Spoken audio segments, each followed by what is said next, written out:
Good morning, good afternoon, or good evening, depending on what time you're viewing this podcast. This podcast series we call Race, Culture, and the Church. Race, Culture, and the Church. Like a Venn diagram, as I like to share, you have three circles: race, you have culture, and you have church. And we like to land in all three circles at any given time in our conversation, but definitely we'll hit 2 out of 3. If we hit all 3, that is ultimate success. So I invite you to go back and look at our library of podcasts, been wonderfully produced by our own Drew Escobar. Look at those. They go all the way back to a week after the murder of George Floyd, and we've continued forward up until this time. And so for the first time, I am pleased. I am honored, pleased to have in this space Roger Dickinson, candidate for District 2. Yes. Sacramento City Council. But even more than that, you're Roger Dickinson. You probably right up there with the mayor. You're probably one of the most known local political folks in the Sacramento area. Welcome. Thank you very much. Glad to be with you. Well, I am glad that you are here. This is a time long overdue, and I guarantee you that I'll ask. Oh, I won't even ask. You have to come back because 30 minutes will not suffice here. Would be my pleasure. Thank you. But as I was looking, I was gleaning information from your city council, Roger for City Council District 2 site. And let me just say, I've seen a lot of sites, and your site is, whoever curated your site did an excellent job. Oh, great. It is very straightforward, very clean. And if someone votes for you or votes against you, they will have sufficient information with which to make a decision. That's certainly the objective. Give people information and trust their judgment. Well, that's a novel concept. That is that is a novel concept. Thank you very much, Roger. I appreciate you. One of the headings you have, it says a history of success. And I'll just quote, Roger has been a dedicated public servant for over 4 decades. I've been in the Sacramento region for 50 plus years, so I can attest to that. And representing California as a consumer protection advocate, educator, Sacramento supervisor, and state assembly member. You were elected to state assembly in 2010 and 2012. Right. And elected to the board of supervisors, or served on the board of supervisors from 1994 to 2010. That's right. Now, and please do share with me. I just learned that you've been very busy between the end of your term, 2012. I guess that'd be 2014. Right. So 2014. So it's been 10 years. You have not sat down and gone on major vacations and rested, but 40 plus years of public service, and you're now a candidate for District 2, Sacramento City Council. What drives you? The obvious question is why? Yeah, well, I mean, if you answer the question, what drives you, maybe that'll get me the why. But there's got to be something more. After 40 years, it's like, well, I've given it the office. I'm done. Yeah, I think it's my commitment, my belief that our purpose in being here on this earth is ultimately to leave it a little better than we found it. And for me, what that has always meant has been trying to do what I can to improve the quality and the character of life for my community, for my state, for my country, and ultimately for the people of the world. And I don't mean to sound grandiose about it, because I think for most of us, unless we're in a very high exalted position, what that means is working in the trenches, if you will, trying to move the ball. I'm going to mix my metaphors, I guess, to a certain extent. Move the ball in the right direction so that people are better off, have a more enjoyable, better life than they had before you came along and did something, whatever your contribution was to that purpose. And so let me illustrate this in a very simple way. When I was a county supervisor, people would often come to me and say, we've got a traffic problem, we've got a speeding problem, a reckless driving problem in our neighborhood, something of that kind. We really would like to get a stop sign at this intersection. We think that would help. Now, and this is a very modest request, and so, if I could help them get a stop sign, clearly that's not world peace on the one hand. On the other hand, if it made life a little better, a little safer, a little more enjoyable, elevated their satisfaction with the character of life in their neighborhood, that was a good thing. That was a good thing. And so I think our fundamental responsibility as human beings is to try to help our fellow human beings have a better life. And you talked about the overlapping concentric circles, not concentric, the overlapping circles, I guess I should say. And so this connects to my faith as well, and my belief that God works through people. So it's, again, our responsibility, consistent with our faith, to do what we can to help the people around us. How do you not, this is couch time therapy for Pastor Meeks here. How do you not grow weary? Well, I think we're all human beings. I mean, there are times when we're angry, frustrated, tired. We all experience that. But I have found over the time I have been engaged in some form of public service or community service that the rewards are so gratifying that even when you feel like you didn't get done what you wanted to, or something didn't happen the way you would have liked, you haven't succeeded at something you tried, the knowledge that if you get back up on your feet and go at it again, that you'll have success, and that will be sustaining, as well as energizing, always resurrects my spirit, I suppose I'd say, always rekindles my spirit. I appreciate that. That is, there may be an opening at City Church. I as pastor, you may be the one. But is this the same Roger Dickinson that went to UC Berkeley, went to UCLA? Is this is just a ongoing development of the same person, or has this person arrived at?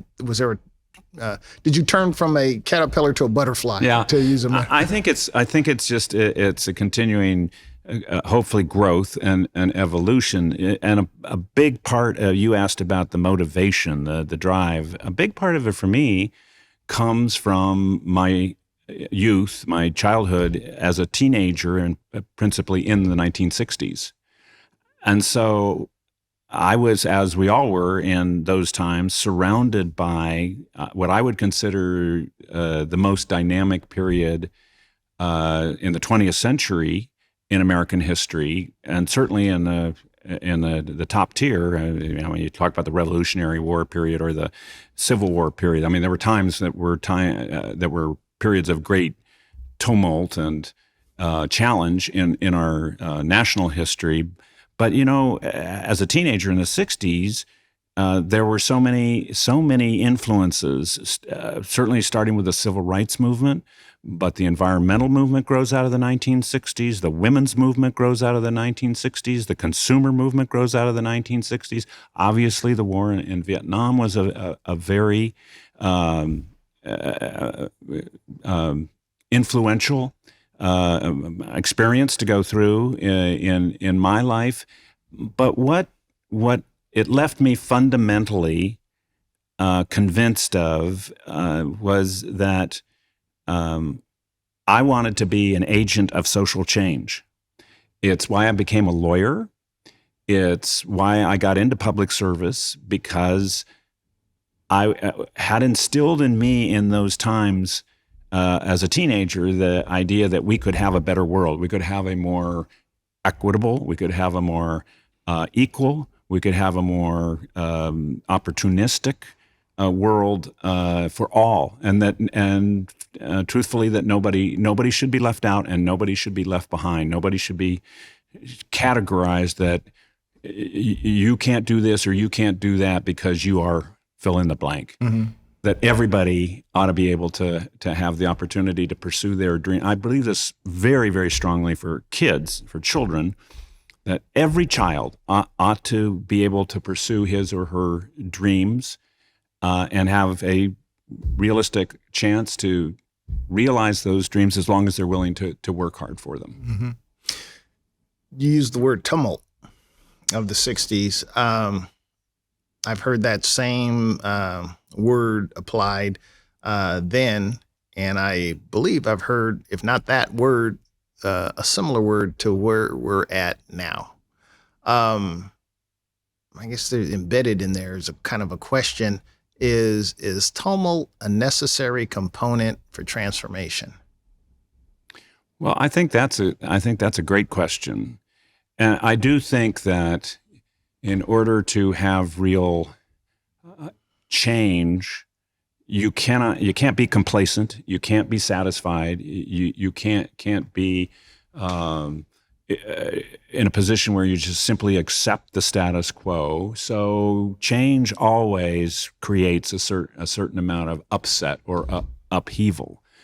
I think that it depends on what kind of philosophy and energy drive that desire for change, and as to whether it becomes constructive or destructive. Actually, when you look at the times we find ourselves in, which certainly at the times in which we find ourselves, rather, we certainly are, I think it's fair to say, in a time of tumult. But if you take a step back, I think you have to examine the question as to whether those causing the tumult are trying to upset the status quo in order to expand opportunity, to extend equity, to create more equality, or are they trying to limit people in what they can do and say and how they can act, who they can associate with, literally who they can love. Okay. So I think it's got to be more granular than just saying it's a period of tumult. It's all right. Let's assess and analyze that tumult. So we're here in the warm summer of 2024. Compare and contrast where we're at nationally, state, locally, politically, socially, culturally, with your description and your experience of the 60s and 70s. Well, you wanted to keep this short. Remember, I already said you're coming back, so this is therapy for me. So. What I would say from my perspective is the forces that were causing the upset, if you want to use that term, of the status quo in the 1960s were driven by the thesis that the society needed to be more open. It needed to be more welcoming. It needed to be more inclusive. It needed to extend equal rights and equal opportunities to all. It needed to recognize the value and the contributions, for example, of women in ways that weren't acknowledged at the time. I think the 60s in some ways are an easier period, at least to my observation, to characterize, because you, by and large, had one side that wanted to preserve the status quo and lived with the precepts and the convictions coming out of World War II and that took root in the 50s. And you, on the other hand, had people who said, whatever the value of those are, they're not good enough. They don't include people of color. They don't include women. They take a view that the buyer beware in consumer transactions. They take the view that we can create as much waste and garbage as we want, and we can pollute as much as we want. Not our problem. Correct. Somebody else's. So I think it was a very distinct contrast in that sense. In our times, I think it's more complex. It's more challenging because I'm hearing a lot of themes though that seem to I don't know if they're sideways or the inverse, but I hear a lot of the same themes for 2024, which you just described. I do think there are a lot of the same themes. I think what the added factor is, in our times, we actually, and we're not seeing this just in the United States. I think you talked globally. I mean, we're seeing it. We're seeing it in Turkey. We're seeing it in Hungary. We're seeing this across Europe. We're seeing in other parts of the world. We're seeing, because the world sometimes seems so overwhelming to people that they want easy answers. Correct. And somebody who comes along and says, "I've got the easy answers. You just let me have control, and everything will be fine. You can live your lives and not have to worry about all this stuff." That becomes very appealing. Now, this isn't the first period in our history where we've had someone try to sell that prescription. It's the first time in our national history when we've had someone gain the kind of traction that we have with someone right now. What does that say about us as a country? I don't know. I don't even want to start going down the road. What does that say? That now in 2024, I'll assent to what you just posited. Give me the easy button. Let's just push that and everything will be fine. Dare I say, from a national perspective to dealing with complex issues of homelessness. I've had Mayor Steinberg in here. I've had former council member Jay Chenier, present council member Katie Maple, different ones. And I'll share with you what I've shared with them, and even Sheriff Jim Cooper. I think a lot of folks have reached a point where, let me just say what I shared before. Yeah, I used to be a very caring individual, but right now I don't care anymore. Just deal with the problem, get it done. If there's someone sleeping on it, get them out of here. Just out of sight, out of mind, deal with the problem. Well, I think that's actually it's a fair, but I think too limited characterization as I talk to people in this respect. I think where people have gotten, especially on this issue of homelessness, is they are compassionate but fed up, because their human compassion for people who are unhoused and who are suffering the assaults of being in both the environmental and the human assaults of being out in an unprotected, unsafe condition.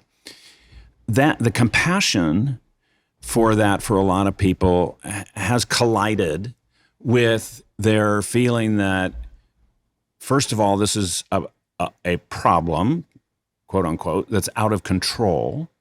And secondly, that it is now affecting their quality of life where they live or where they work or where they shop. So does that, let me just put a comma or hit the pause button right there. So what does that say about it's your problem, my problem, not our problem thing?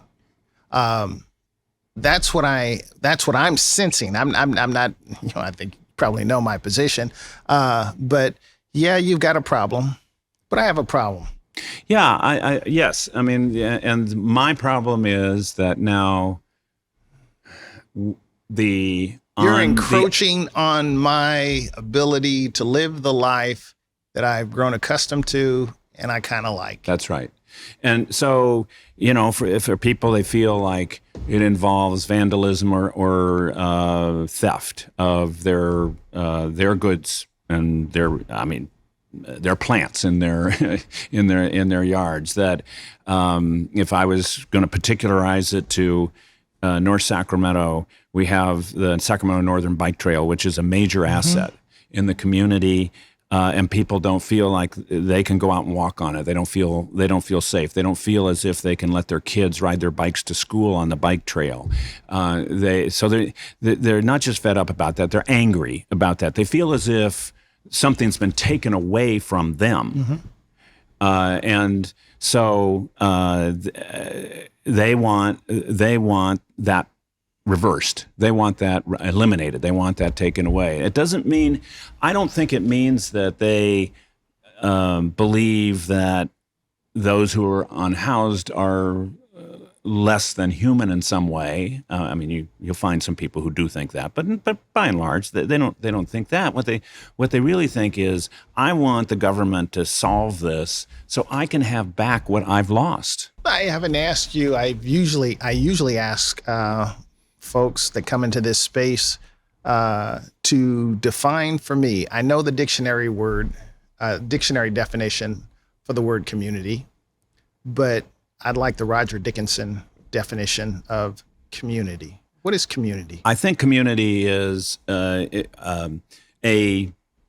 it's a form of manifestation of the social compact we have as a society. And when you have community, you have shared values, you have a unity of direction and purpose, you have a willingness to, if need be, sacrifice for your fellow community members for the benefit of the community as a whole.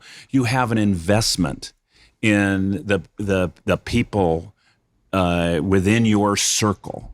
And that can be a neighborhood, that can be a city, that can be a state. It can be any unit of collective action or association.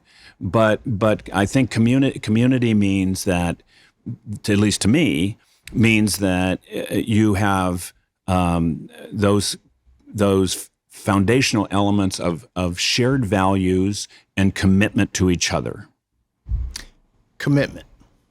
I don't even go down that commitment. Okay. Anyway, let me start to focus it a little more. You're running for council, District 2. Again, I don't know why I keep laughing. I'm thinking it's like 40 plus years of public service and you're not done. You're not done. Why now? It's a great question, and the answer is, my wife and I have lived in North Sacramento since 1978. I over the years represented the area as part of the districts I had for nearly 21 years.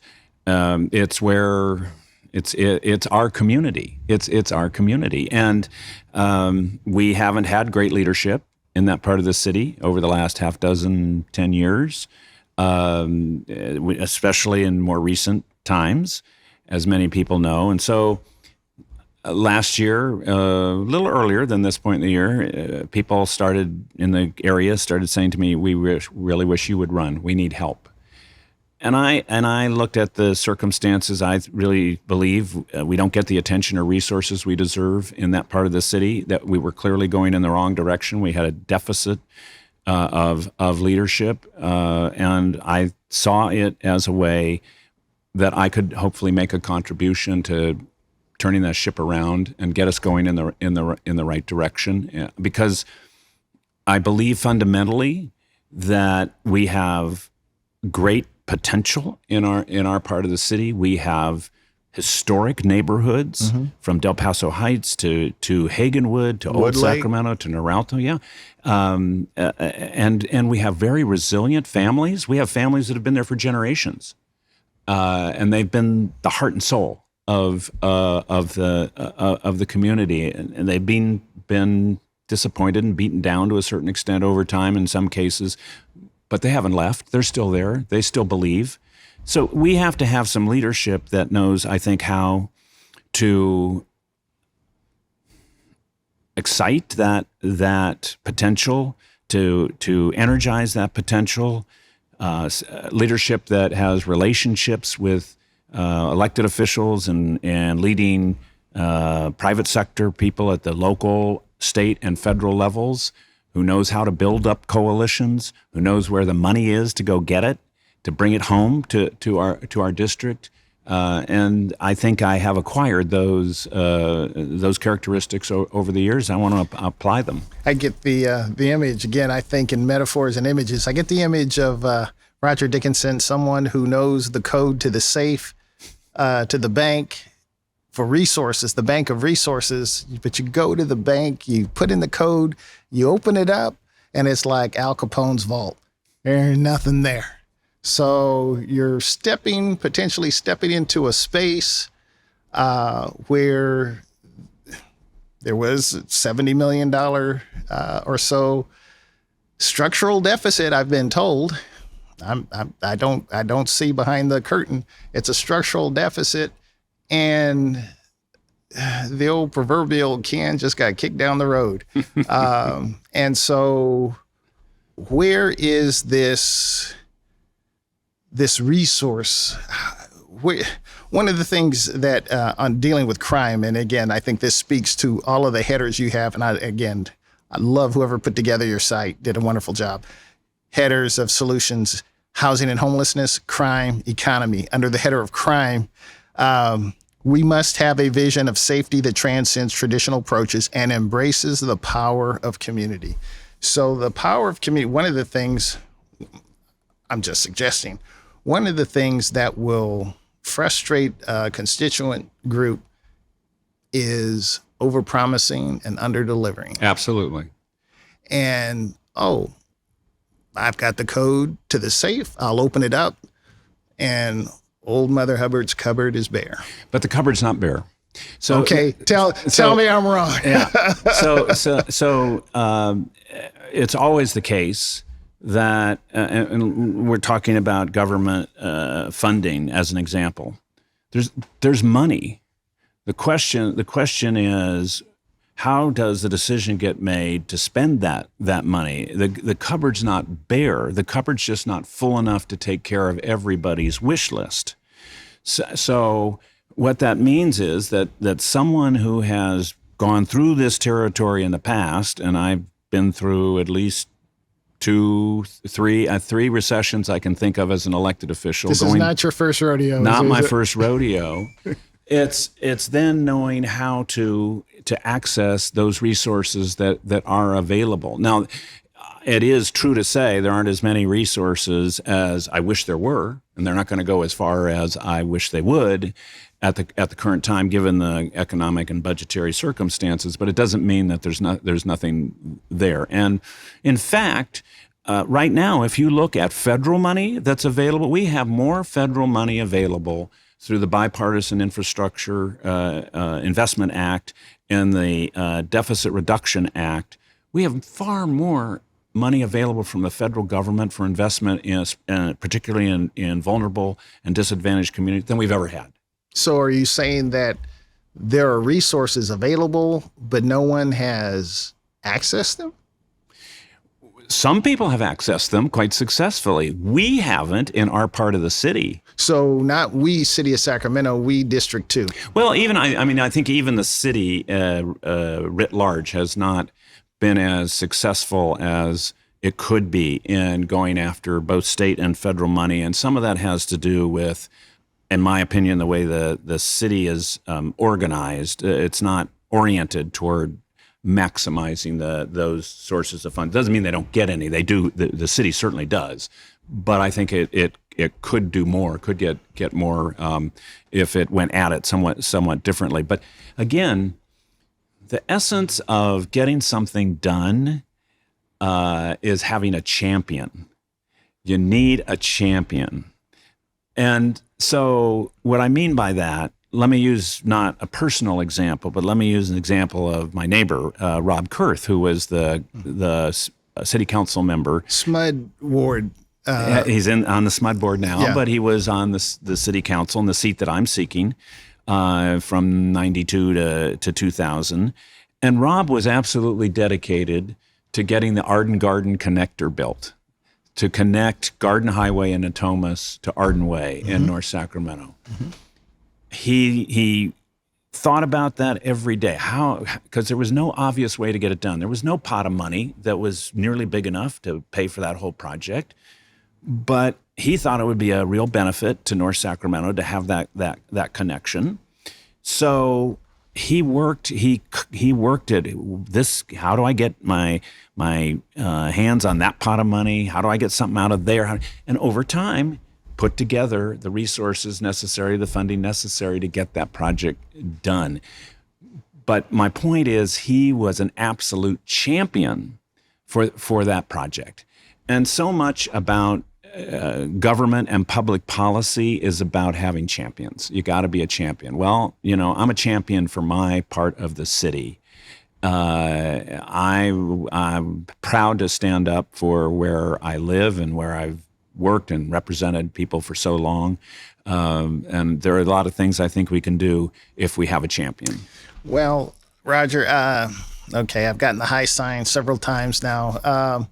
Let me just say this, as old preacher's ploy, as I start to close, that there were, historically, I'm telling you, you already know, there were 3 areas that African Americans can move into the Sacramento area. So when my parents moved here from Bakersfield in '67, we moved into Oak Park. My heart is with and for Oak Park. We're in Oak Park. City Church of Sacramento is in Oak Park. That aside, my parents also, from that time, built 3 homes in Del Paso Heights, right there on Norwood and Ford. So I have a heart for Del Paso Heights. I remember Del Paso Boulevard back in the 70s, late 60s and 70s, and it was a thriving boulevard. Thriving. It's anything but thriving right now. If you are fortunate enough to be elected and to turn the corner on Del Paso Boulevard, let me just say they need to erect a statue for you, because Del Paso Boulevard has long been underserved, the businesses and the community. I can just think of all the iconic institutions along the banks, Little Joe's, Sure. all of that was there, right. And it's no more. I think we've got the seeds of the Renaissance right now. If again, we have a champion who can effectively bring these to bear, and that is looking at Del Paso Boulevard as an area where we can develop mixed use, residential, along with commercial and office on the street level, residential above it, create a corridor that comes to life, because it will have people living there. Those people become customers. Correct. Start to attract people, and I know we're well, beyond the clock, but not unlike the Renaissance that took place with former Mayor Johnson. Yes. When he developed 40 acres. And what was Kevin Johnson for Oak Park when he was mayor? He was the champion. See, that's my point. Now, my point is we haven't had a champion in our part of the city who knows how to get those kinds of things done.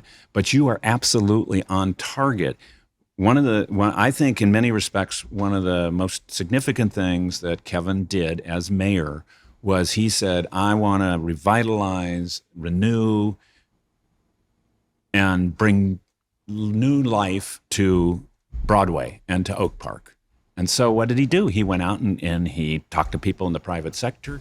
He pulled together the resources that were available publicly. He got the investment to come into the area to do the kinds of things we're seeing flourish now. We can do that same sort of thing. It's not as if we have to go to some far off place and say, gee, look at how they revitalized this area, Minneapolis or Dallas or someplace else. Kevin did it here. We have an example right here in our backyard. So again, the image I'm getting, Oak Park will be to downtown or midtown what Brooklyn is to Manhattan. I'm just saying. Yes, you can steal that. Roger Dickinson, thank you so very much for entering into this space. You will come back? I will be happy to come back. Thank you Great so much. conversation. Thank you so much.